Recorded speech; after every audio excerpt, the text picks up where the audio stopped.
All right, Warrior is directed by Gavin O'Connor, and it stars Joel Edgerton and Tom Hardy. Tom Hardy, who will be Bane in the upcoming Dark Knight Rises this summer, and Joel Edgerton, who you may have seen in the Thing remake. An Australian actor. Actually, both of them are not totally well known yet, but they're just about there. I think they're about, both of them are about one movie away from really breaking out, and I think we'll see that happen with Tom Hardy this summer.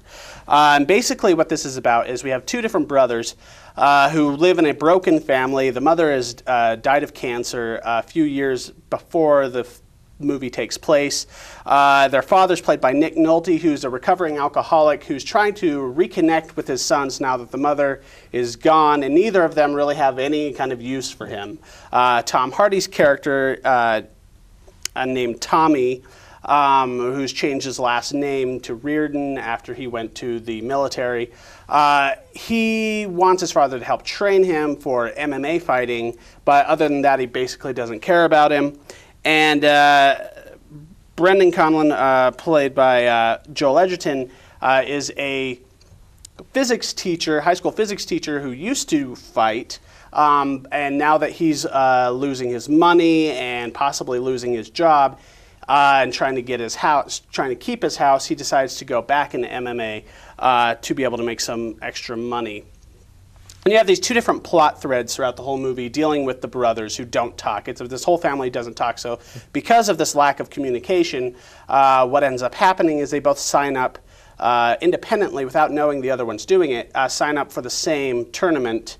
And, you know, the tension of the movie is will or will they not beat the crap out of each other. When I looked... After I watched the movie, I looked and see who directed this, and I saw it was directed by Gavin O'Connor, who directed the film Pride and Glory, the Edward Norton cop movie. I looked at that and said, that makes sense, because I feel about the same way about this movie as I do Pride and Glory. I think this is a little bit better than Pride and Glory, but I felt like both of them are very... He's a well-intentioned writer. He has his writerly obsessions, brothers, family feuds, this kind of stuff, family drama, and dealing with things, masculine emotions that are complicated and they don't know how to talk, and so instead they deal with things through violence. That's sort of his milieu, but I don't think he's completely fully realized those things yet, and I think that sometimes his screenplays come off being a little maudlin and a little sentimental, And you know exactly where this movie's going from the first 20 minutes. And you know exactly what the ending is going to be.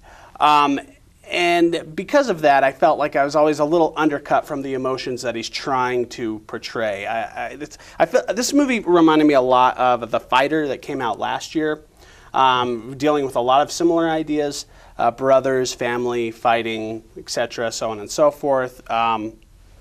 And I felt like that movie's quite a bit better than this movie, though I do feel like this movie's actually worth seeing, if not for anything, but Joel Edgerton and Tom Hardy's performances. I think Tom Hardy especially does a really good physical performance. What's on there on paper, you know, his dialogue and whatnot is not amazing, but he's able to physically portray the angst so well that you buy into his character. And same with Joel Edgerton. I think they convincingly play brothers, even though Tom Hardy's a British playing an Irish American, and Joel Edgerton's an Australian playing an Irish American. Nick Nolte does a pretty good job at balancing everything there, except for his character kind of takes some cliche turns as well. But I feel like it's an all right film. It's not great, but I feel like for a rental, you'll probably get what you're looking for. Oh yeah. So I give it a B minus. B minus, yeah, I'm right there with you. B minus. This kind of movie is the kind of movie I hate. I'm like, I'm gonna be all emotionally and feely, and no, I'm not gonna do this. So I went into this with low expectations. So I was I was surprised. You know, I liked the tension between the brothers, and then they have a couple plot points where you don't realize. You know, you get to the point where there is no real protagonist. That's just the two brothers. Both are fighting for good reasons, and you're like, well, crap. It's almost like a. It's a win-win situation. Exactly. Yeah.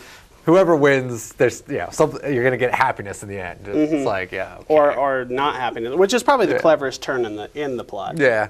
So anyway, that was That was probably the most interesting part. After that, yeah, it was just a bunch of, I mean, if you watch the stupid UFC TV show, Ultimate Fighter or something, you're just like, okay, well, it's that with their background plot thrown back. Yeah, I don't know. Yeah. A little bit dramatized, but enjoyable. Yeah. Yeah. Well, I kind of feel like this is twice removed from The Wrestler. Yeah. Because we had The Wrestler, it came out the year before, or a couple years before, The Fighter, and The Fighter was supposed to be directed by Darren Aronofsky, who instead did The Wrestler and gave it to David O. Russell. And then this movie is definitely taking a lot of its cues from The Fighter. So I feel like neither of the, as we get further down, it's kind of degrading in quality. And if more Hollywood. Yeah, it's getting less and less original and less daring and becoming a little bit more cookie cutter. But I still basically liked Warrior, I think, for anything more than the performances. Yeah. What did you think of Hardy? Tom Hardy, who's going to be our Bane in a few months. Yeah, I think he's what Channing Tatum wishes he was. Yeah. I'm like he's like awesome Channing Tatum. So we'll definitely see how that goes. And I have to mention it. If you've never seen the movie Bronson, starring Tom Hardy, it's a lesser known movie. It was directed by Nicholas Winding Refn, who did Drive earlier this year. That is a performance that will convince you of Tom Hardy's power as an actor. Fantastic movie. Yeah. We're now going to move on with the last couple of